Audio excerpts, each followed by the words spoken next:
가게를 연 지 10년이 되던 늦가을, 그의 인생에 또 다른 인연이 찾아왔습니다.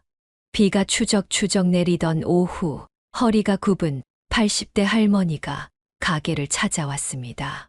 손주가 곧 취업 면접을 보는데 양복이 필요하다네요. 떨리는 목소리로 말씀하시는 할머니의 손에는 구겨진 5만 원권 한 장이 들려 있었습니다.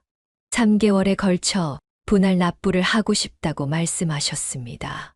할머니, 손주분은 어떤 일을 지원하시나요? 대기업이라나 우리 경주가 열심히 공부해서 서류는 붙었다네. 할머니의 이야기를 들으며 그의 마음이 뭉클해졌습니다. 매일 새벽 육교에서 야채를 파시며 손주를 키웠다는 이야기, 손주가 부모 없이 자랐다는 이야기. 마치 자신의 이야기를 듣는 것만 같았습니다. 어머님, 잠시만 기다려주세요. 그는 창고에서 가장 좋은 원단으로 만든 정장을 꺼내왔습니다. 아이고, 이렇게 좋은 옷은 안 돼요. 저희 그가 어떻게... 제가 선물로 드리고 싶습니다. 할머니의 눈에 눈물이 고였습니다. 그는 할머니의 손을 조심스레 잡았습니다. 사연을 듣고 난 후 각자의 의견을 댓글로 남겨주시기 바랍니다. 사소한 댓글이라도 사연자분에게 큰 힘이 될 수 있습니다. 각색될 수 있고 사연자분의 입장에서 구성될 수 있습니다. 김송원님의 불행은 7살 때부터 시작되었습니다. 그날은 유난히도 추운 겨울이었습니다. 어머니는 평소와 다름없이 그녀의 등교를 준비시켜 주었고 학교에 다녀오면 맛있는 저녁을 해주겠다고 약속했습니다. 하지만 그날 저녁 집으로 돌아온 그를 맞이한 건 텅 빈 집과 술에 취해 분노를 터뜨리는 아버지뿐이었습니다. 옆 동네 정육점 주인과 바람이 났다는 소문은 이미 동네를 떠돌고 있었습니다. 그는 어린 나이였지만 동네 아주머니들의 수군거림을 듣고 자랐고 어머니의 잦은 외출과 늦은 귀가를 보며 무언가 이상하다는 것을 느꼈습니다. 하지만 그녀는 상상조차 하지 못했습니다. 어머니가 정말로 집을 나갈 것이라고는. 정원아, 밥 먹었니? 매일 아침 할머니는 그의 방문을 조심스레 두드렸습니다. 어머니가 떠난 후 그녀의 유일한 보호자가 된 할머니는 손녀의 아침 식사부터 등하교까지 모든 것을 책임졌습니다. 하지만 할머니도 어쩔 수 없는 일이 있었습니다. 바로 매일 밤술에 취해 집안을 망가뜨리고 폭력을 휘두르는 아들의 모습이었습니다. 일용직으로 일하던 아버지는 어머니가 떠난 후 완전히 달라졌습니다. 일을 나가지 않는 날이 잦아졌고 얼마 되지 않는 일당을 모두 술값으로 탕진했습니다. 술에 취하면 그녀와 할머니에게 폭력을 휘둘렀고 때로는 이유 없이 집안 물건을 부수며 밤새 소리를 질렀습니다. 애비 속도 모르는 것이 내 애미가 날 버리고 간 게 다 내 탓이야. 그녀는 자주 이런 말을 들어야 했습니다. 어린 나이였지만 아버지의 말 한마디 한마디가 가슴 깊이 상처로 새겨졌습니다. 밤이면 이불 속에서 혼자 울었고 아침이면 멍든 자국을 긴 소매로 가린 채 학교에 갔습니다. 할머니는 그녀를 보호하려 했지만 한계가 있었습니다. 하나뿐인 아들이었기에 집에서 내쫓을 수도 없었고 경찰에 신고할 용기도 나지 않았습니다. 그저 손녀의 상처를 매일 밤 연고로 발라주며 눈물 짓는 것이 할머니가 할 수 있는 전부였습니다. 할머니가 미안해. 할미가 무능해서 정원이를 제대로 못 지켜주네. 학교에서도 그녀는 늘 외톨이였습니다. 다른 아이들은 부모님과 함께하는 학교 행사에 들떠 있을 때 그녀는 혼자 구석에 앉아 있어야 했습니다. 선생님들은 그녀의 상황을 알고 있었지만 가정사에 깊이 관여하지 못했고 반 친구들은 그녀의 우울한 표정과 불안정한 태도를 이상하게 여겼습니다. 입학한 지 얼마 되지 않아 그의 성적은 점점 떨어졌습니다. 수업 시간에 집중하기 어려웠고 숙제를 제대로 해가는 일도 드물어졌습니다. 밤마다 이어지는 아버지의 폭력과 고함 소리에 제대로 된 잠을 이루지 못했기 때문입니다. 이렇게 그의 어린 시절은 불행 속에서 흘러갔습니다. 행복했던 기억이라고는 간간히 할머니가 몰래 사다 주시는 달고나와 아이스크림 뿐이었습니다.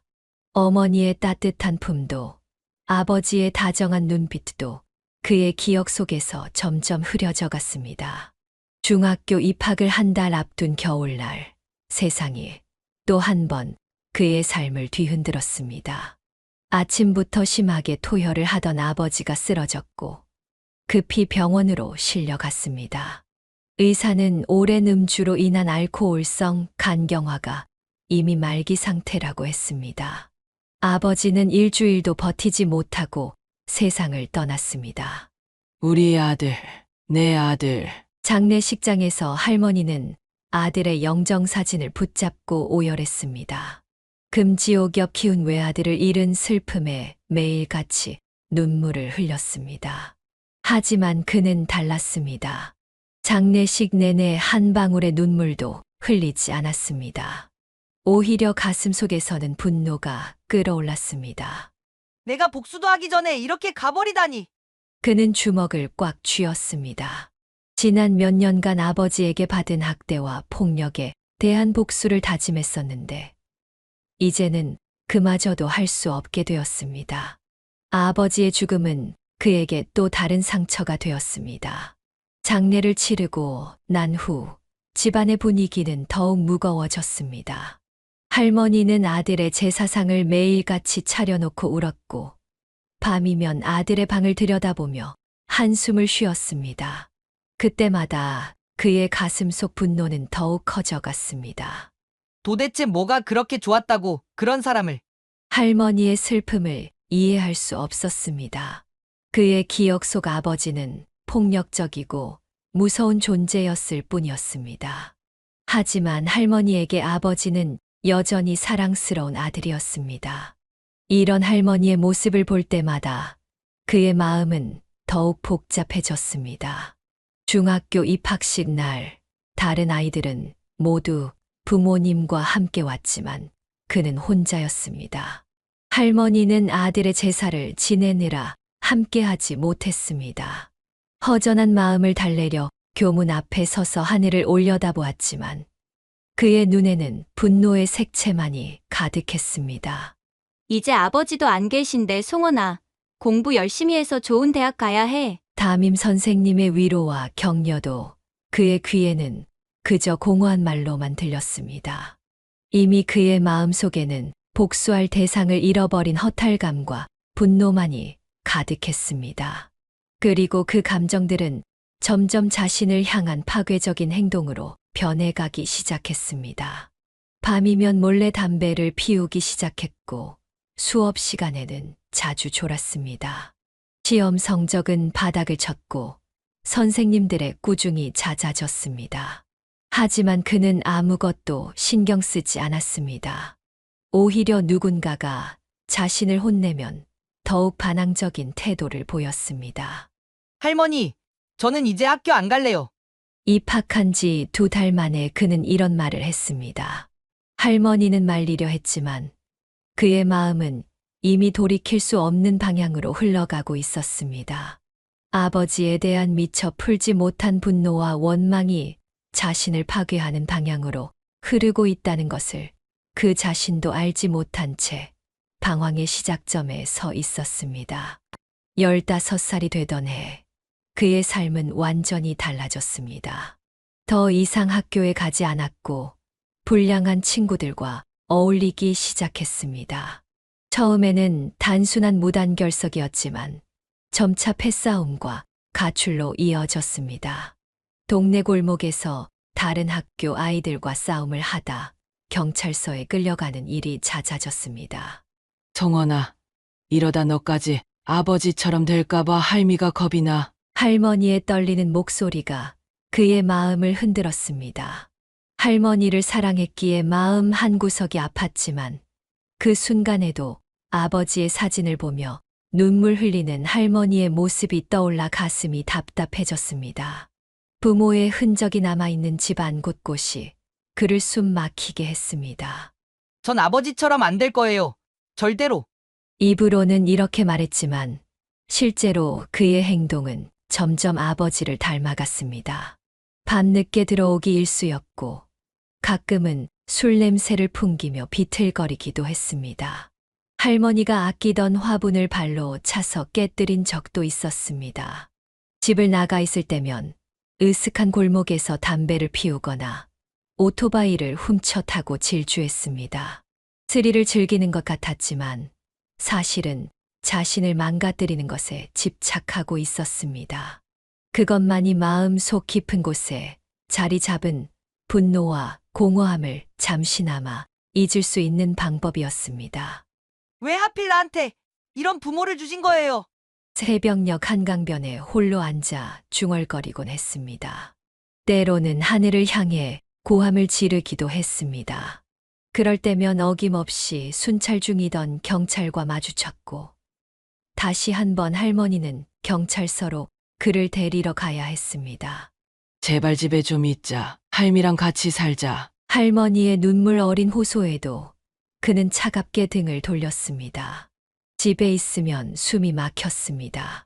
거실에 걸린 가족 사진, 아버지가 쓰던 물건들, 어머니가 두고 간 화장품 냄새. 모든 것이 그를 질식시켰습니다. 16이 되던 해에는 학교를 완전히 그만두었습니다. 담임 선생님이 집으로 찾아와 설득했지만 소용없었습니다. 대신 폐창고에 모이는 불량 청소년 무리와 어울렸고 그들과 함께 더 큰 일탈을 저질렀습니다. 이제 난 자유야. 아무도 날 구속하지 못해. 하지만 그의 눈빛은 자유롭지 않았습니다. 오히려 더 큰 감옥에 갇힌 것 같았습니다. 스스로를 망가뜨리면 망가뜨릴수록 마음속 상처는 더욱 깊어만 갔습니다. 할머니의 만류는 계속되었지만 그의 방황은 끝없이 이어졌습니다. 밤이면 몰래 할머니의 방문 앞에 서서 한참을 서 있곤 했습니다. 문 틈으로 새어나오는 흐느낌 소리에 가슴이 찢어질 듯 아팠지만 그는 차마 문을 열지 못했습니다. 대신 다시 한번 집을 나서며 어둠 속으로 발걸음을 옮겼습니다. 20살이 되던 해봄, 그의 인생에서 마지막 빛마저 사라졌습니다. 평소처럼 새벽에 들어온 그는 방바닥에 쓰러져 있는 할머니를 발견했습니다. 급히 병원으로 모시긴 했지만 이미 오래전부터 알아오던 심장병이 악화된 상태였습니다. 할머니, 이제 제가 잘할게요. 병실에서 그는 처음으로 진심 어린 약속을 했습니다. 하지만 할머니는 이미 의식이 혼미한 상태였고 그의 말을 듣지 못했습니다. 일주일간의 병원 생활 동안 그는 처음으로 할머니 곁을 지켰습니다. 밥도 직접 떠먹여 드리고 대소변도 받아냈습니다. 송원아, 밥 잘 챙겨 먹고. 할머니의 마지막 말씀은 여전히 그에 대한 걱정이었습니다. 숨을 거두는 순간까지도 손주의 끼니를 걱정하는 할머니를 보며 그제야 그는 깨달았습니다. 지난 시간 동안 자신이 얼마나 어리석었는지를. 장례식장은 한산했습니다. 찾아오는 조문객도 거의 없었습니다. 평생을 손주 뒷바라지하느라 친구도 이웃도 만들 시간이 없었던 할머니의 쓸쓸한 마지막이었습니다. 그는 영정사진 앞에 무릎을 꿇고 앉아 밤새 울었습니다. 할머니, 죄송해요. 너무 죄송해요. 기억이 하나둘 떠올랐습니다. 술에 취해 들어오는 그를 매일 밤 현관에서 기다리던 모습. 경찰서에 불려가도 한마디 잔소리 없이 데리러 오시던 모습. 그의 방문 앞에서 끼니를 걱정하며 음식을 놓고 가시던 모습. 매 순간 자신을 위하는 마음뿐이었던 할머니의 사랑이 이제야 가슴에 사무쳤습니다. 장례를 치르고 빈집으로 돌아온 그는 처음으로 할머니의 방을 자세히 들여다보았습니다. 구석에 놓인 낡은 가방 안에는 그동안 그가 써놓고 간 쪽지들이 하나하나 고이 접혀 있었습니다. 거짓말 투성이었던 그의 쪽지들을 할머니는 하나도 버리지 않고 모두 간직하고 있었습니다. 서랍 안에서는 그의 어린 시절 사진들이 나왔습니다. 초등학교 입학식 때의 사진, 중학교 입학 전 찍은 교복 사진, 그리고 그 뒤에는 할머니가 삐뚤빼뚤한 글씨로 써놓은 일기가 있었습니다. 오늘도 우리 성원이가 학교에 안 갔다. 내가 잘못 키운 걸까? 우리 아들이 저 세상에서 원망할 것 같다. 하지만 성원이는 내 마지막 희망이다. 부디 바른 길로 갔으면. 눈물이 멈추지 않았습니다. 할머니의 일기장을 붙잡고 그는 밤새 울었습니다. 이제야 깨달았습니다. 할머니야말로 자신의 진정한 부모였다는 것을, 그 누구보다도 자신을 사랑했던 사람이었다는 것을. 하지만 이미 너무 늦어버렸습니다. 방 안 곳곳에서 할머니의 흔적이 보였습니다. 그동안 그가 싫어하던 집안의 모든 것들이 이제는 너무나 소중하게 느껴졌습니다. 심지어 아버지의 사진조차도 이제는 다르게 보였습니다. 할머니의 사랑이 담긴 시선으로 바라보니 그 속에서 아들을 걱정하는 어머니의 마음이 보였기 때문입니다. 할머니의 장례식 이후 그는 완전히 자포자기했습니다. 마지막 남은 빛마저 사라진 그의 삶은 더욱 어둠 속으로 빠져들었습니다. 처음에는 동네 조직의 말단으로 시작했지만 그의 거칠고 과감한 성격은 곧 조직 내에서 두각을 나타냈습니다. 이 새끼 죽고 싶어서 환장했나? 첫 번째 교도소 생활은 단순 폭행으로 시작되었습니다. 1년이라는 짧은 형이었지만 그곳에서 더 큰 조직과 연결되었고 출소 후에는 본격적인 깡패 생활이 시작되었습니다. 채권 추심이라는 명목으로 폭력을 일삼았고 불법 사채 업무도 맡았습니다. 할머니, 전 이제 구제불능인가 봅니다. 두 번째 수감 생활은 2년이었습니다. 특수상해로 실형을 선고받았습니다. 교도소에서 밤마다 할머니의 꿈을 꾸었지만 출소하자마자 다시 조직으로 돌아갔습니다. 돌아갈 곳도 할 수 있는 일도 없었기 때문입니다. 29이 되던 해 세 번째 수감 생활이 시작되었습니다. 이번에는 더 큰 죄목이었습니다. 조직 폭력과 공갈죄가 더해져 3년형을 선고받았습니다. 교도소에서 할머니의 제삿날이 돌아올 때면 밤새 잠을 이루지 못했습니다.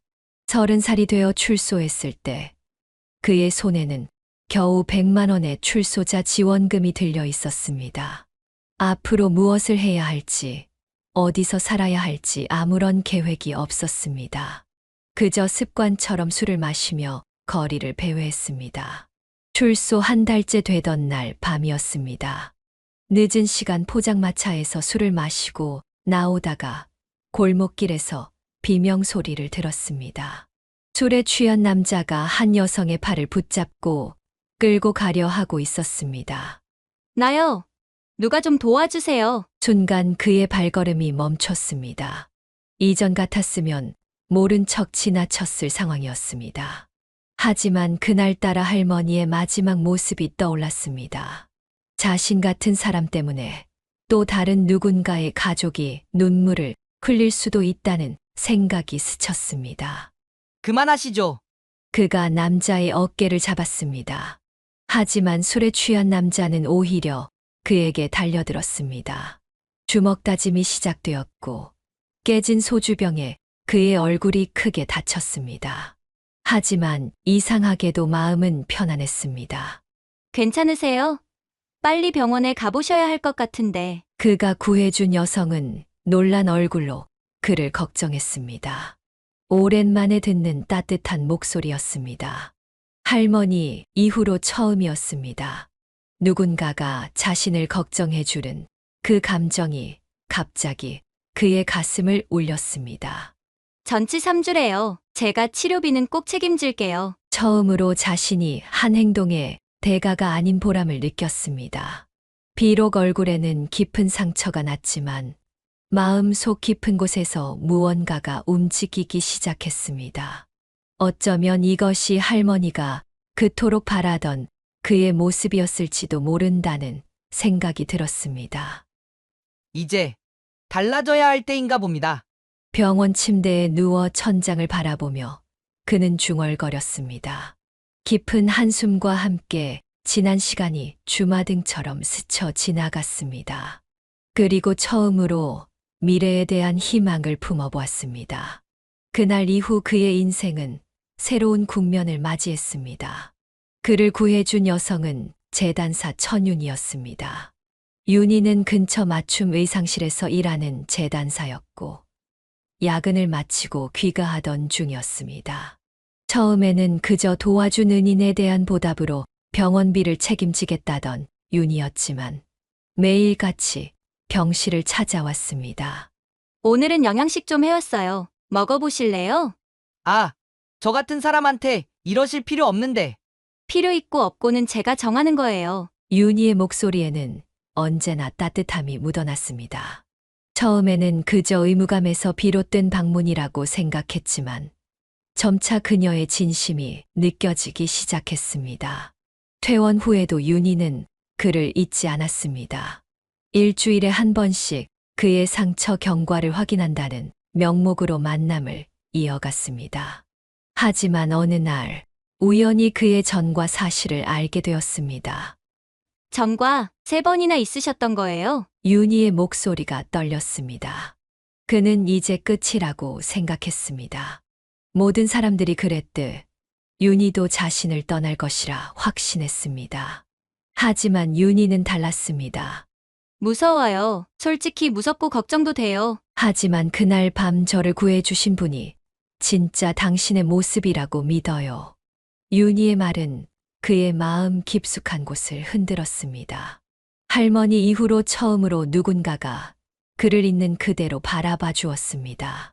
판단하지 않고 두려워하면서도 이해하려 노력하는 윤희의 모습에서 새로운 희망을 발견했습니다. 제가 정말 달라질 수 있을까요? 혼자가 아니에요. 이제 제가 있잖아요. 윤희는 끈질기게 그의 곁을 지켰습니다. 술을 마시고 싶을 때면 늦은 시간에도 달려와 함께 산책을 했고 옛 조직원들이 찾아와도 흔들리지 않도록 옆에서 힘이 되어 주었습니다. 나 처음으로 누군가한테 미안하단 말을 하고 싶어. 미안하다는 말도 연습이 필요한 거예요. 천천히 해봐요. 윤희는 그의 서툰 감정 표현도 따뜻하게 받아주었습니다. 조금씩 마음의 문을 열수록 그는 윤희에게 더 깊이 빠져들었습니다. 처음으로 누군가를 진심으로 사랑하는 감정을 알게 되었습니다. 당신을 만난 건 정말 운명이었나 봐요. 윤희의 작은 손을 잡으며 그가 말했습니다. 그의 거칠고 큰 손과 대비되는 윤희의 섬세한 손은 마치 그들의 만남처럼 정반대이면서도 완벽하게 맞아떨어졌습니다. 운명은 스스로 만드는 거예요. 앞으로도 우리가 만들어가요. 그렇게 두 사람은 연인이 되었습니다. 윤희는 그의 과거를 받아들였고 그는 윤희와 함께 새로운 미래를 꿈꾸기 시작했습니다. 마치 오랫동안 준비된 것처럼 두 사람의 사랑은 자연스럽게 깊어져 갔습니다. 윤희와의 만남은 그의 인생에 큰 변화를 가져왔습니다. 가장 먼저 시작한 것은 금주였습니다. 술을 끊는 것은 생각보다 힘들었지만 윤희는 그의 곁에서 한 걸음 한 걸음 함께 걸어주었습니다. 오늘 진짜 술 마시고 싶다. 그럴 때마다 저한테 전화하기로 했잖아요. 산책 갈까요? 힘든 밤이면 윤희는 어김없이 그의 곁을 지켰습니다. 때로는 늦은 밤까지 공원을 걸으며 이야기를 나누었고, 때로는 그저 조용히 손을 잡고 있기도 했습니다. 금주 100일이 되던 날, 윤희는 특별한 제안을 했습니다. 우리 의상실에서 일해보는 건 어때요?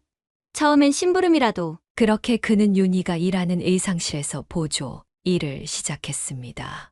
처음에는 단순한 심부름이었습니다. 원단을 나르고 가게를 청소하고 손님의 옷을 보관하는 일이었습니다. 하지만 일을 하면서 그는 점차 옷에 대한 관심이 생겼습니다. 이 원단은 왜 이렇게 비싼 거예요? 천의 결이 보여요? 이렇게 섬세한 조직이 옷의 품격을 만드는 거예요. 윤희는 그의 관심을 놓치지 않았습니다. 틈날 때마다 기초적인 재봉법을 가르쳐 주었고 원단의 종류와 특성을 설명해 주었습니다. 그의 거친 손은 처음에는 섬세한 바늘 작업을 하기 힘들어했지만 매일 밤 연습한 끝에 조금씩 나아졌습니다. 당신 손재주가 좋네요. 이참에 제대로 배워보는 건 어때요? 윤희의 제안으로 그는 패션 디자인 학원에 등록했습니다. 나이 30이 넘어 시작하는 공부는 쉽지 않았습니다. 젊은 학생들 사이에서 그는 종종 위축되었고 기초 지식이 부족해 따라가기 힘들 때도 많았습니다. 오늘도 늦게까지 공부했나 봐요.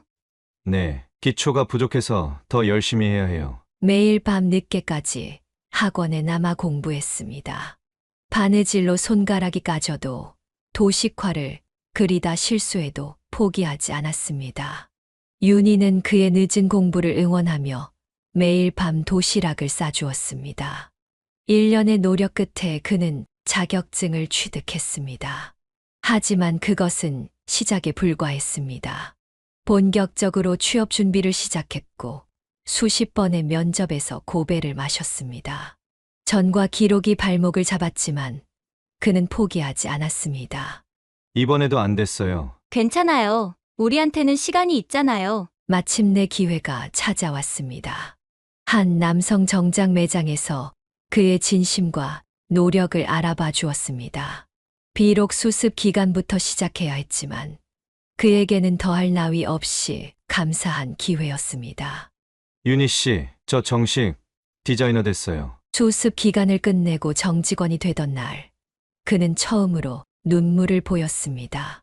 그것은 기쁨의 눈물이자 그동안의 노력이 헛되지 않았다는 안도의 눈물이었습니다. 윤희는 그의 눈물을 닦아주며 미소를 지었습니다. 이제 진짜 새로운 시작이네요. 그날 밤 두 사람은 처음으로 미래를 이야기했습니다. 이제는 꿈을 꿀 자격이 생겼다고 생각했기 때문입니다. 그의 손에는 처음으로 받은 월급 봉투가 들려 있었고 가슴 속에는 새로운 희망이 가득했습니다. 32살이 되던 해봄, 그는 인생에서 가장 큰 결심을 했습니다. 첫 월급날 봉투를 그대로 들고 윤희를 찾아갔습니다.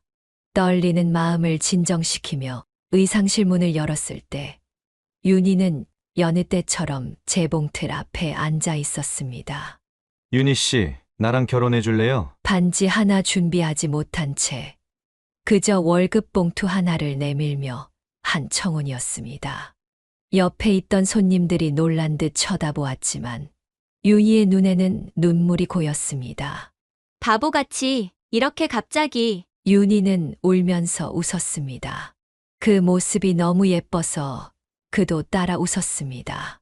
손님들의 축하 박수 소리 속에서 두 사람의 새로운 시작이 열렸습니다. 하지만 현실은 그리 순탄치 않았습니다. 윤희의 부모님은 전과자와의 결혼을 완강히 반대했습니다. 도대체 우리 딸을 어떻게 책임질 수 있다는 거요? 장인어른의 호통에 그는 고개를 숙였습니다. 하지만 포기하지 않았습니다. 매주 주말마다 윤희 부모님을 찾아가 진심을 전했고 자신이 얼마나 변화했는지 보여드렸습니다. 저는 전과자였습니다. 하지만 이제는 달라졌습니다. 윤희 씨가 저를 변화시켰고 이제는 제가 윤희 씨를 행복하게 해주고 싶습니다. 3개월간의 설득 끝에 마침내 부모님의 허락을 받았습니다. 장모님은 눈물을 흘리며 그를 안아주었습니다. 우리 딸 부탁해요. 결혼식은 소박했습니다. 하객도 많지 않았고 식장도 작았습니다. 하지만 두 사람의 행복한 미소만큼은 그 어떤 결혼식보다 빛났습니다. 식을 올리는 내내 그는 하늘에 계신 할머니를 생각했습니다. 신혼집은 작은 월세 원룸이었습니다. 살림살이도 변변치 않았지만 서로를 사랑하는 마음만은 넘쳐났습니다. 윤희는 출근하는 그를 위해 매일 아침 일찍 일어나 도시락을 싸주었고, 그는 퇴근길에 항상 윤희가 좋아하는 꽃을 한 송이씩 사왔습니다. 여보, 오늘은 무슨 꽃이에요? 장미, 우리 처음 만난 날 기억나? 결혼 생활 4년째, 더할 나위 없는 기쁜 소식을 접했습니다. 윤희의 뱃속에서 새 생명이 자라고 있다는 것이었습니다. 그는 병원 검사 결과지를 받아들고 한참을 울었습니다. 나 아빠가 되는 거야? 딸아이가 태어났을 때 그는 생전 처음으로 자신이 누군가의 전부가 될 수 있다는 것을 느꼈습니다. 작고 여린 아기의 손가락이 그의 손가락을 꼭 쥐었을 때 세상 전부를 가진 것 같은 행복이 밀려왔습니다. 우리 딸, 아빠가 꼭 행복하게 해줄게. 매일 밤 아기의 숨소리를 들으며 그는 자신의 과거를 생각했습니다. 한때는 나락으로 떨어졌던 자신이 이제는 한 가정의 가장이 되어 있었습니다. 옆에서 잠든 윤희의 모습을 바라보며 그는 이 행복을 지키기 위해 더욱 열심히 살아야겠다고 다짐했습니다. 행복은 너무나도 순식간에 무너졌습니다. 결혼 10년째 되던 해 여름, 윤희가 갑자기 기침을 심하게 하기 시작했습니다. 처음에는 단순한 감기라고 생각했지만 점점 증상이 심해졌습니다. 괜찮아요. 곧 나을 거예요. 윤희는 항상 그렇게 말했습니다. 하지만 기침은 점점 더 심해졌고 체중은 눈에 띄게 줄어들었습니다. 결국 그는 윤희를 강제로 병원으로 데려갔습니다. 검사 결과는 청천벽력과도 같았습니다. 폐암 말기입니다. 이미 다른 장기로 전이가 많이 진행된 상태네요. 의사의 말을 듣는 순간 그의 세상이 멈춘 것만 같았습니다. 윤희는 오히려 담담했습니다. 그동안 자신의 상태를 어렴풋이 짐작하고 있었다고 했습니다. 미안해요. 나 먼저 가게 됐네. 14살이 된 딸아이는 매일 밤 어머니의 병실에서 울었습니다. 윤희는 딸의 머리를 쓰다듬으며 미소를 지었습니다. 항암 치료로 머리카락이 다 빠져도 윤희의 미소만은 변함이 없었습니다. 여보, 우리 딸 잘 부탁해요. 무슨 소리야? 너랑 같이 키울 거야. 하지만 윤희의 상태는 날이 갈수록 악화되었습니다.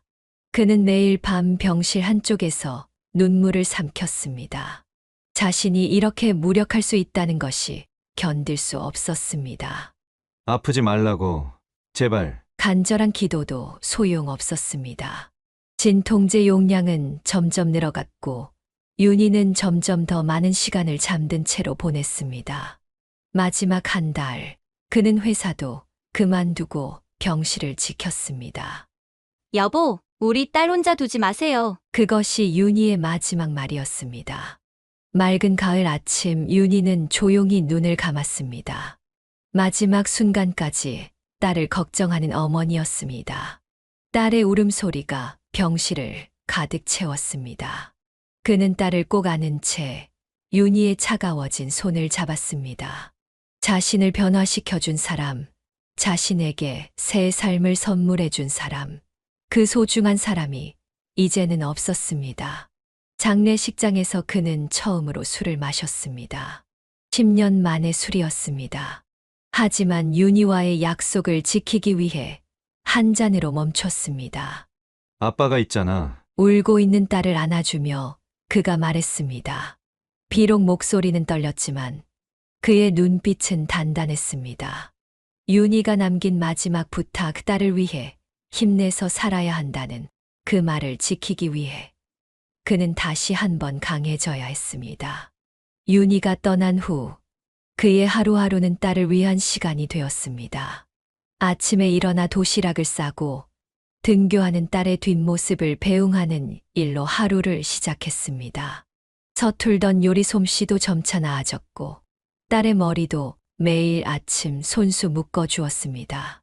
아빠 오늘도 김치찌개예요? 미안해. 아빠가 아직 다른 요리는 잘 못해서. 장인어른과 장모님이 자주 찾아와 도움을 주셨습니다. 반찬을 가져다 주시고 주말이면 딸아이를 데리고 외출도 해 주셨습니다. 그들의 눈빛에는 항상 딸을 잃은 슬픔과 함께 외동손녀에 대한 애틋함이 깃들어 있었습니다. 하지만 밤이 되면 그의 마음은 무너져 내렸습니다.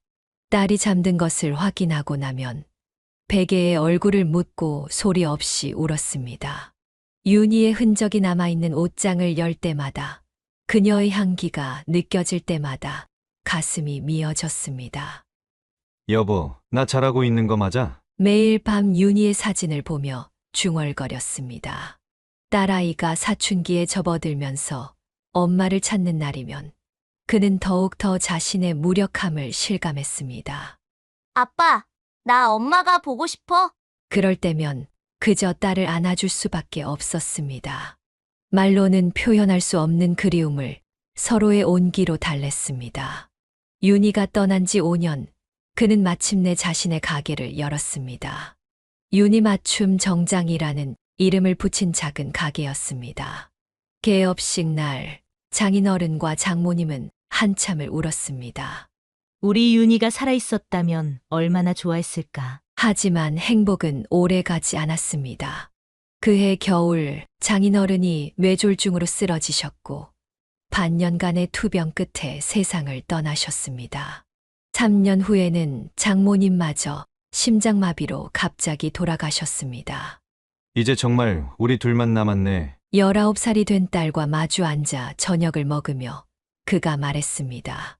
딸은 아버지의 주름진 얼굴을 물끄러미 바라보았습니다. 아빠, 우리 오늘은 일찍 자지 말고 이야기 좀 할까? 그날 밤 부녀는 처음으로 윤희에 대한 이야기를 진심으로 나눴습니다. 그동안 너무 아파서 하지 못했던 이야기들, 서로의 그리움과 사랑을 나누었습니다. 마치 윤희도 그 자리에 함께 있는 것만 같았습니다. 가게를 연 지 10년이 되던 늦가을, 그의 인생에 또 다른 인연이 찾아왔습니다. 비가 추적추적 내리던 오후, 허리가 굽은 80대 할머니가 가게를 찾아왔습니다. 낡은 비닐우산을 든 할머니의 모습에서 문득 자신의 할머니가 떠올랐습니다. 손주가 곧 취업 면접을 보는데 양복이 필요하다네요. 떨리는 목소리로 말씀하시는 할머니의 손에는 구겨진 5만 원권 한 장이 들려 있었습니다. 3개월에 걸쳐 분할 납부를 하고 싶다고 말씀하셨습니다. 할머니, 손주분은 어떤 일을 지원하시나요? 대기업이라나 우리 경주가 열심히 공부해서 서류는 붙었다네. 할머니의 이야기를 들으며 그의 마음이 뭉클해졌습니다. 매일 새벽 육교에서 야채를 파시며 손주를 키웠다는 이야기, 손주가 부모 없이 자랐다는 이야기, 마치 자신의 이야기를 듣는 것만 같았습니다. 어머님, 잠시만 기다려주세요. 그는 창고에서 가장 좋은 원단으로 만든 정장을 꺼내왔습니다. 올해 초에 새로 들여온 이태리 원단으로 만든 것이었습니다. 할머니는 당황하신 듯 했습니다. 아이고, 이렇게 좋은 옷은 안 돼요. 저희 그가 어떻게... 제가 선물로 드리고 싶습니다. 할머니의 눈에 눈물이 고였습니다. 그는 할머니의 손을 조심스레 잡았습니다. 저도 할머니 손에 자랐습니다. 그리고 지금은 하늘나라에 계시지만 제가 이 자리에 있게 해주신 분이에요. 옷을 고르는 동안 할머니는 손주 이야기를 하시며 연신 눈물을 훔치셨습니다. 부모를 일찍 여의고 할머니 손에서 자란 손주가 얼마나 착하고 성실한지, 매일 밤늦게까지 공부하는 모습을 보며 얼마나 대견했는지. 우리 경주가 취직하면 제일 먼저 할머니 일 그만두시게 하겠다고 했어요. 그 말을 듣는 순간 그의 눈시울이 붉어졌습니다. 문득 자신의 할머니가 떠올랐고 윤희가 떠올랐습니다. 그리고 지금 대학생이 된 딸아이도 생각났습니다.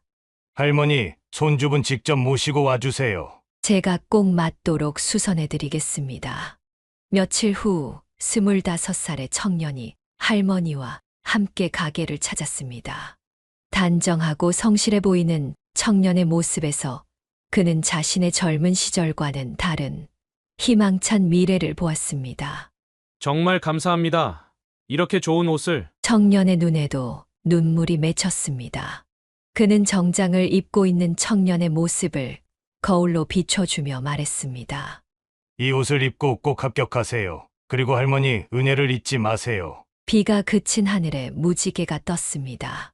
할머니와 손주가 떠나는 뒷모습을 바라보며 그는 오랜만에 가슴이 따뜻해지는 것을 느꼈습니다. 한 달 후 경주가 다시 가게를 찾아왔습니다. 면접 결과는 좋지 않았다고 했습니다. 실력은 인정받았지만 경력이 없다는 이유로 탈락했다는 것이었습니다. 그의 눈에는 실망감이 가득했지만 할머니께 죄송하다는 말만 반복했습니다. 경주 씨, 우리 가게에서 일해보는 건 어떠세요? 갑작스러운 제안에 경주는 놀란 듯 했습니다. 하지만 그의 눈빛에서 진심 어린 감사와 기대가 느껴졌습니다. 정말 괜찮으시겠습니까? 난 당신의 성실함이 마음에 들어요. 옷 만드는 일은 재능도 중요하지만 무엇보다 정직과 성실함이 필요한 일이니까요. 그렇게 경주는 그의 첫 제자가 되었습니다. 처음에는 단순한 심부름부터 시작했습니다. 원단을 정리하고 가게를 청소하고 손님의 치수를 재는 일을 배웠습니다. 놀라운 것은 경주의 꼼꼼함이었습니다. 선생님, 이 원단들을 색상별, 재질별로 분류해 보았습니다. 어머, 이렇게 체계적으로 정리할 생각은 미처 못했네요. 경주의 성실함은 그의 예상을 뛰어넘었습니다. 밤늦게까지 남아 재봉틀 사용법을 연습했고 휴일에도 찾아와 옷본을 그리는 연습을 했습니다. 특히 손재주가 좋아 바느질을 배우는 속도가 놀라웠습니다. 경주야, 오늘은 이쯤하고 들어가지 그래. 조금만 더 연습하고 가겠습니다. 이 부분이 아직 미숙해서요. 그의 모습에서 자신의 젊은 시절이 떠올랐습니다. 윤희에게 배우던 그때처럼 인수도 순수한 열정으로 가득 차 있었습니다. 3개월이 지났을 때 경주는 이미 간단한 수선을 혼자 할 수 있을 정도로 성장했습니다.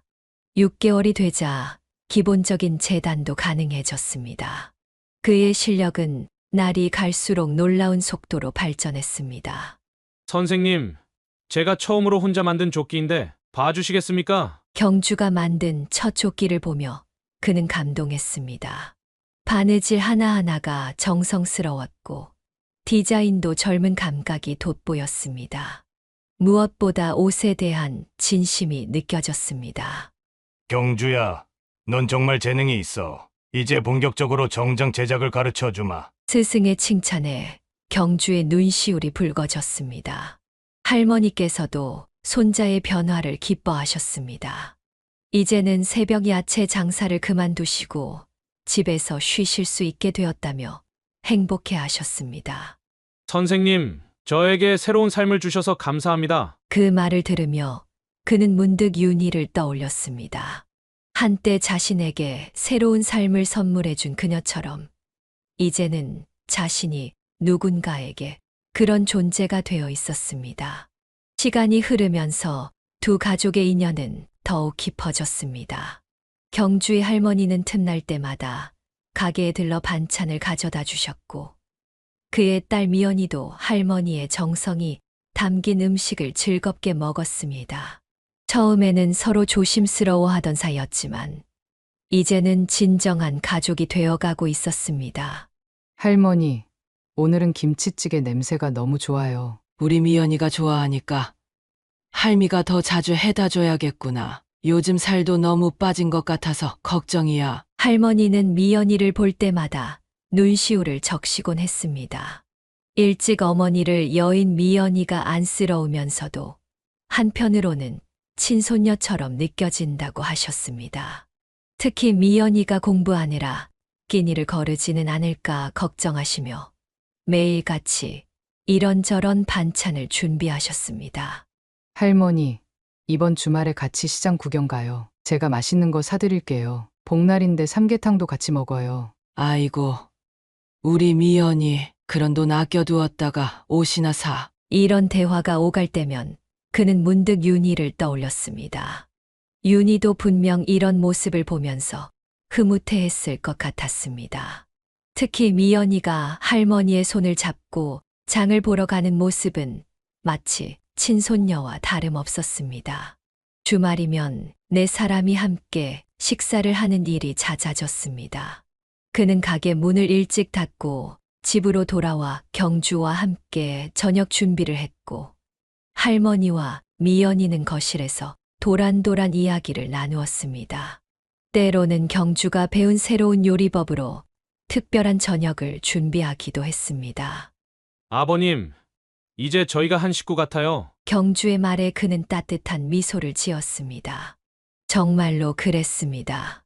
어느새 네 사람은 서로의 빈자리를 자연스럽게 채워주고 있었습니다. 할머니는 미연이에게 어머니의 빈자리를, 미연이는 할머니에게 손녀의 자리를, 그리고 경주는 그에게 아들의 자리를 내어주었습니다. 오늘은 제가 설거지 할게요. 아니야. 내가 할게. 너는 피곤할 텐데. 부엌에서 들리는 미연이와 경주의 다정한 실랑이를 들으며 그는 이런 일상의 소소한 행복을 깊이 감사하게 되었습니다. 특히 경주가 미연이를 진심으로 걱정하고 챙기는 모습은 그의 마음을 따뜻하게 만들었습니다. 할머니는 종종 아내 이야기를 꺼내셨습니다. 처음에는 조심스러워 하셨지만 이제는 자연스럽게 윤희를 추억하는 이야기를 나누었습니다. 그럴 때마다 미연이는 조용히 귀 기울여 들었고 경주는 따뜻한 눈빛으로 그들을 바라보았습니다. 특히 명절이면 네 사람은 함께 윤희의 산소를 찾아갔습니다. 할머니는 손수 준비한 음식을 차려놓고 윤희에게 이야기를 건넸습니다. 그런 날이면 경주는 조용히 뒤에 서서 묘소를 정리하고 미연이는 어머니께 편지를 읽어드렸습니다. 서로 다른 상처를 안고 살아온 네 사람이었지만 이제는 그 아픔을 나누며 더 큰 위로와 행복을 만들어가고 있었습니다. 아빠, 우리 이제 진짜 행복한 것 같아요. 엄마도 하늘에서 보시면 좋아하실 것 같아요. 어느 날 미연이가 문득 그렇게 말했습니다. 그 말을 들으며 그는 고개를 끄덕였습니다. 그들의 일상은 특별한 것이 없었지만 서로를 이해하고 배려하는 마음으로 가득했습니다. 그것이야말로 진정한 가족의 의미였을 것입니다. 그들의 사랑은 자연스럽게 시작되었습니다. 처음에는 가게에서 마주치는 눈빛이었고, 때로는 늦은 밤 함께하는 저녁 식사였습니다. 경주와 미연이는 서로의 마음을 눈치채고 있었지만 가족 같은 관계가 되어버린 상황이 조심스러웠습니다.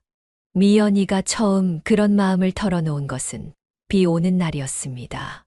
가게 문을 닫고 우산을 함께 쓰고 걸어가던 중이었습니다. 경주는 잠시 걸음을 멈추고 미연이를 바라보았습니다. 저도 많이 고민했어요. 하지만 미연이를 생각하면 가슴이 너무 떨려서. 그렇게 시작된 두 사람의 비밀 연애는 2년이라는 시간 동안 조심스럽게 이어졌습니다. 서로를 향한 마음은 깊어졌지만 부모님들의 반응이 걱정되어 쉽게 말씀드리지 못했습니다. 하지만 그들의 걱정과 달리 그와 할머니는 이미 두 사람의 마음을 알고 있었습니다. 가게에서 일하는 모습을 지켜보며 서로를 바라보는 눈빛에서 조심스레 나누는 대화에서 이미 사랑이 피어나고 있음을 느꼈습니다. 어느 날 밤 그는 하늘에 있는 윤희에게 속삭이듯 말했습니다. 딸의 행복한 모습을 보며 윤희도 분명 기뻐할 것이라 생각했습니다. 마침내 추석을 앞둔 어느 날 경주가 용기를 내어 그를 찾아왔습니다. 아버님, 죄송합니다. 하지만 저 미연이와 결혼하고 싶습니다. 떨리는 목소리로 말을 꺼내는 경주의 모습에서 그는 자신의 젊은 시절을 보았습니다. 윤희의 부모님께 청혼하던 그때의 떨림이 고스란히 느껴졌습니다. 이미 알고 있었다. 그의 말에 경주는 놀란 듯 고개를 들었습니다. 그는 따뜻한 미소를 지으며 경주의 어깨를 두드렸습니다. 내가 우리 미연이를 얼마나 아끼는지 늘 지켜보고 있었어. 할머니 역시 두 사람의 결혼 소식에 기쁜 눈물을 흘리셨습니다. 이제 정말 한 가족이 되는구나. 저녁 식사 자리에서 네 사람은 처음으로 터놓고 이야기를 나눴습니다. 미연이는 얼굴을 붉히며 경주의 손을 꼭 잡았고 경주는 흐뭇한 미소를 지었습니다. 아빠, 저희 결혼해도 될까요? 할머니, 저 미연이와 함께 하고 싶습니다. 그날 밤 두 사람의 떨리는 고백에 가족들은 모두 기쁘게 승낙했습니다. 이미 오래전부터 한 가족이었지만 이제는 정말로 법적으로도 마음으로도 하나가 되는 순간이었습니다. 윤희야, 우리 딸이 드디어 자신의 행복을 찾았어. 늦은 밤 그는 윤희의 사진을 보며 조용히 눈물을 흘렸습니다. 그것은 슬픔의 눈물이 아닌 딸의 새로운 시작을 축복하는 기쁨의 눈물이었습니다. 결혼 준비가 한창이던 어느 날 경주는 특별한 결심을 했습니다. 스승이자 곧 장인이 될 그를 위해 직접 정장을 만들기로 한 것입니다. 매일 밤 가게 문을 닫은 후 그가 퇴근하고 난 뒤에 홀로 남아 비밀스럽게 작업을 시작했습니다. 아버님의 치수를 어떻게 재야 하나? 고민 끝에 경주는 평소 그가 입는 옷들을 살펴보며 대략적인 치수를 가늠했습니다. 하지만 완벽한 맞춤을 위해서는 정확한 치수가 필요했습니다. 어느 날 그가 옷을 갈아입으러 탈의실에 들어간 사이 몰래 줄자로 걸려있는 재킷의 치수를 재기도 했습니다. 어머, 경주 씨 아직도 안 갔어요? 미연이가 가게에 들렀다가 늦게까지 일하는 경주를 발견했습니다. 경주는 황급히 천을 감추며 비밀 작업임을 강조했고 미연이는 아버지에 대한 경주의 마음에 감동받아 이 비밀을 지키기로 약속했습니다. 이 원단으로 하면 될 것 같아. 경주는 자신의 모든 저축을 털어 최고급 이태리 원단을 구입했습니다. 그동안 스승에게 배운 모든 기술을 쏟아부었고 매일 밤 한 땀 한 땀 정성을 다해 바느질했습니다. 실수라도 할까봐 모든 공정을 3번씩 확인했고 봉제선 하나하나를 꼼꼼히 점검했습니다. 경주야, 요즘 얼굴색이 안 좋은데 무슨 일 있니? 그의 걱정 어린 물음에 경주는 쑥스러운 미소만 지었습니다. 밤늦게까지 이어지는 작업으로 피곤한 기색이 역력했지만 그의 기쁜 표정을 상상하며 힘을 냈습니다. 한 달의 작업 끝에 마침내 정장이 완성되었습니다. 검은색 바탕에 은은한 광택이 도는 원단으로 만든 정장은 보는 이의 눈을 사로잡았습니다. 라펠의 각도부터 단추의 간격까지 모든 것이 완벽했습니다. 아버님, 이건 제가 직접 만든 정장입니다. 결혼식을 2주 앞둔 어느 날 경주는 조심스레 정장이 든 케이스를 그에게 건넸습니다. 그는 케이스를 열자마자 말을 잃었습니다. 정장에서 느껴지는 정성과 따뜻함이 가슴 깊이 전해졌기 때문입니다. 이걸 언제, 어떻게? 제가 아버님께 받은 사랑과 가르침에 비하면 아무것도 아닙니다. 그는 떨리는 손으로 정장을 만져보았습니다. 경주의 솜씨는 이미 자신을 뛰어넘어 있었습니다. 무엇보다 옷 한 벌에 담긴 사위의 마음이 느껴져 눈시울이 붉어졌습니다. 정말 고맙다. 결혼식 당일 그는 경주가 만든 정장을 입고 딸의 손을 잡았습니다. 식장에 모인 하객들은 그의 품격 있는 모습에 감탄했고 경주는 뿌듯한 마음으로 그 모습을 지켜보았습니다. 정장은 단순한 옷이 아닌 스승과 제자, 장인과 사위 사이의 깊은 애정이 담긴 특별한 선물이 되었습니다. 8개월간의 준비 끝에 맞이한 결혼식 날, 하늘은 유난히 맑았습니다. 화사한 웨딩드레스를 입은 미연이는 그의 팔짱을 끼고 입장했고 경주는 긴장된 표정으로 제단 앞에 서 있었습니다. 하지만 그보다 더 긴장한 것은 양가의 부모님들이었습니다. 할머니는 결혼식이 시작되기 전부터 눈시울을 붉히셨습니다. 손수건으로 연신 눈물을 닦으시면서도 경주와 미연이를 바라보는 눈빛은 한없이 자랑스러웠습니다. 평생 고생만 하던 손자가 이제 행복한 가정을 이루는 모습에 가슴이 벅차오르는 듯 했습니다. 이제 제가 미연이를 평생 책임지고 행복하게 해주겠습니다. 경주의 서약을 듣는 순간 그는 더 이상 눈물을 참을 수 없었습니다. 윤희가 떠난 후 혼자 키운 딸이 이제 누군가의 아내가 된다는 사실이 실감나지 않았습니다. 축사를 하려 단상에 올랐을 때는 목이 메어 한동안 말을 잇지 못했습니다. 경주야, 미연아, 너희들이 서로를 만난 것은 우리 모두에게 축복이었다. 떨리는 목소리로 시작한 축사였지만 그의 진심 어린 말에 하객들도 함께 눈시울을 적셨습니다. 특히 할머니는 손수건이 다 젖도록 울었습니다. 이제 정말 한 가족이 되었구나. 결혼식이 끝나고 신혼여행을 떠난 두 사람을 배웅하며 그와 할머니는 서로를 바라보며 미소 지었습니다. 하지만 그것이 할머니의 마지막 미소가 될 줄은 아무도 몰랐습니다. 결혼 한 달 후 갑작스러운 소식이 전해졌습니다. 할머니가 새벽에 조용히 눈을 감으셨다는 것이었습니다. 전날까지도 손자 부부의 저녁을 챙기시던 분이었는데 마치 모든 걱정을 내려놓으신 듯 평화로운 얼굴로 영면하셨습니다. 장례식장에서 경주는 오열했습니다. 평생 자신을 키워주신 할머니, 부모의 빈자리를 채워주신 유일한 가족을 잃은 슬픔이 북받쳤습니다. 비가 오는 날 할머니의 무덤 앞에 엎드려 우는 경주의 모습은 보는 이의 마음을 아프게 했습니다.